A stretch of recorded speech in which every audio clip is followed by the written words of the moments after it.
నా గీత బంగారం వజ్రం.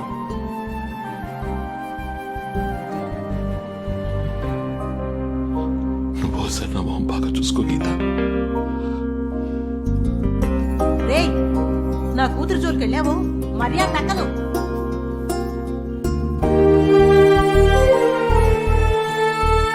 నాన్నా నువ్వు నా మొహం చూసుకున్నానా?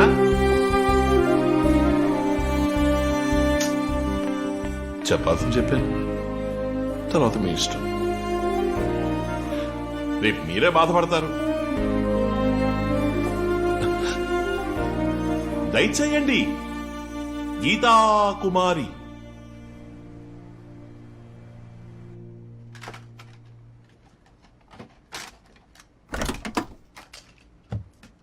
అన్నా, గోపాలంతో మాట్లాడాను. సరిగ్గా 7 ఇక్కడ ఉంటాడట. ఏర్పాట్లన్నీ అదరగొట్టేశామన్నా. కొత్తగా సైకిల్ ఏంటి? ఓ ఇమేజ్. సరే సరే అడగండి.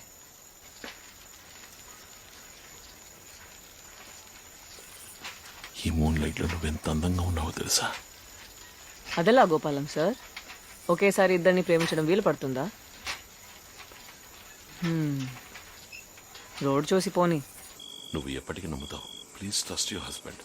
To advise you should live that first. అన్నా వాడు పెళ్ళంతో ఊళ్ళోకే వస్తున్నాడన్నా.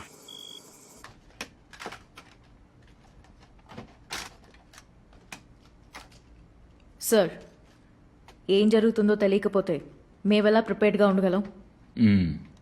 లేదమ్మా, సాధారణంగా మేము ముగ్గురం కలిసి ఏ పని చెయ్యం. అలా చేయాలనుకున్నప్పుడు ఎవరిని నమ్మం. అన్ని విషయాలు మేమే చూసుకుంటాం. వెళ్ళి మీరు మీ పని చూసుకోండి. గోపాలం ఇటువైపే వస్తున్నాడటయ్యా. వెళ్ళలేమంటున్నారుగా, రండి మార్కెట్ నుంచి వెళ్దాం. టైం అవుతుంది.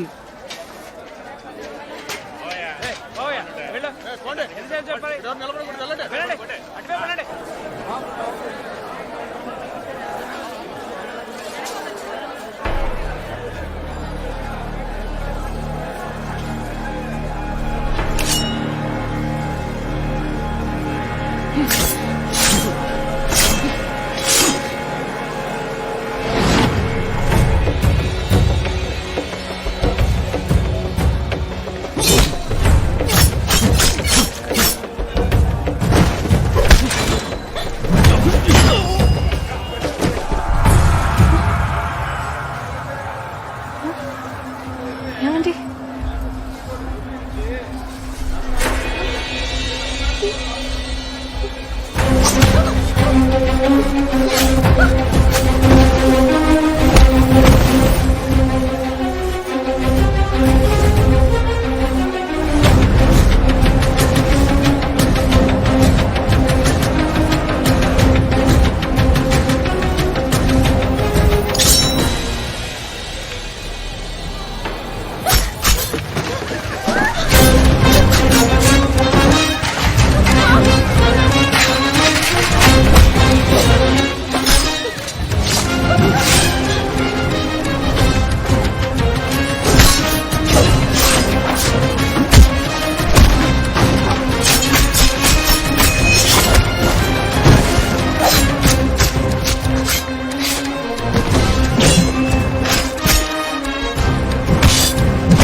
Pandit, get the car. Let's take her to the hospital Okay, Vanta. fast. ఇదే ఈ దేశ ప్రస్తుత పరిస్థితి. ముఖ్యమంత్రి పాలన వల్లే నాకు ఈ దుస్థితి. ప్రజలు ఏమైపోతే నాకేంటి, వాళ్ళ సంక్షేమం కన్నా అధికారమే మిన్నాని పదవీ వ్యామోహంతో పీడిస్తున్న దుష్టశక్తి నిలదీసిన ఓ సాధారణ కార్యకర్తకి, ఒక యువకుడికి పట్టింది ఈ గతి. ప్రజల మధ్య నాకున్న పలుకుబడిని చూసి ప్రజల్లోంచి ఒక నాయకుడు పుట్టుకొస్తాడన్న భయంతో అడుగడుగునా నా మీద హత్యా ప్రయత్నం జరిగింది. నా వైపుకు దూసుకొచ్చిన కత్తులు నా భార్యపై. ఇలా మాట్లాడే వాళ్ళు మిమ్మల్ని మోసం చేస్తున్నారయ్యా. సిగ్గులేకుండా మీరు వాళ్ళకి ఓట్లేస్తున్నారు.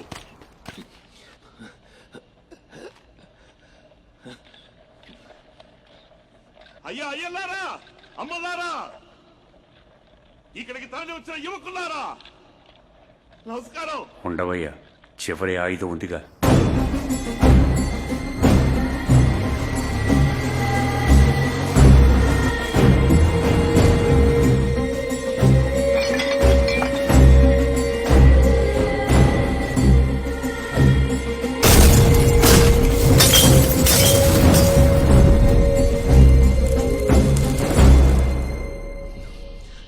అసలు నాకు ఒకే ఒక అనుమానం అండి.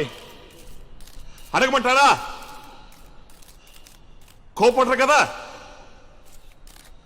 ఎందుకని ఏం జరిగినా ఎవడో ఒకటి తెలియజేయాల్సి వస్తోంది.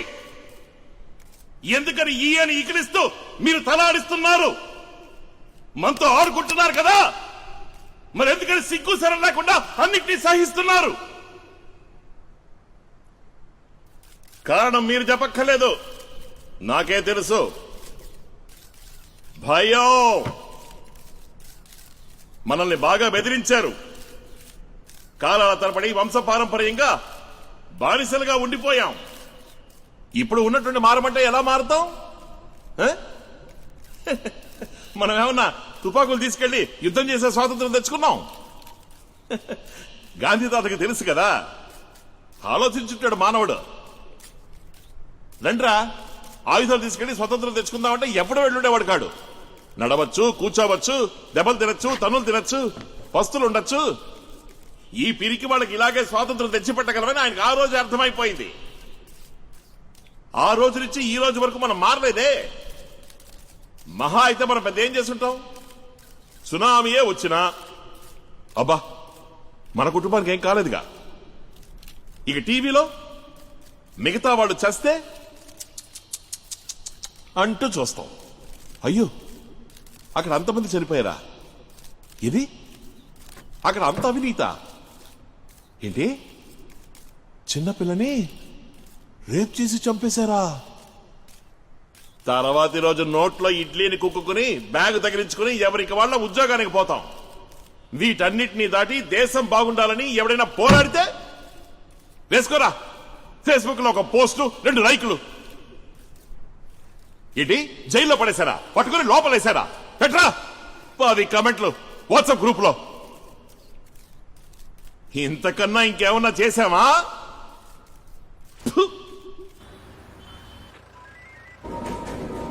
ఇవన్నీ చెప్పడానికి నువ్వెవరు? అసలు నీకేం హక్కు అడుగుతున్నారా? నాకు సర్వ హక్కులో ఉన్నాయి. దున్ని పొలంలో రక్తం చెందించి ధాన్యం పండించే ఒక్కో రైతుకి, ఈ దేశం బాగుండాలని కష్టపడే ఒక్కో కార్మికుడికి, అంతెందుకు ఈ దేశ పౌరుడన్న ఒక్క హక్కు సరిపోతుంది. దేన్నైనా నిలదీసి అడగడానికి. మనోళ్ళని ట్రాఫిక్ సిగ్నల్ గౌరవించండి రా అంటే ఏం పట్టించుకోకుండా వెళ్ళిపోతుంటారు. అడిగితే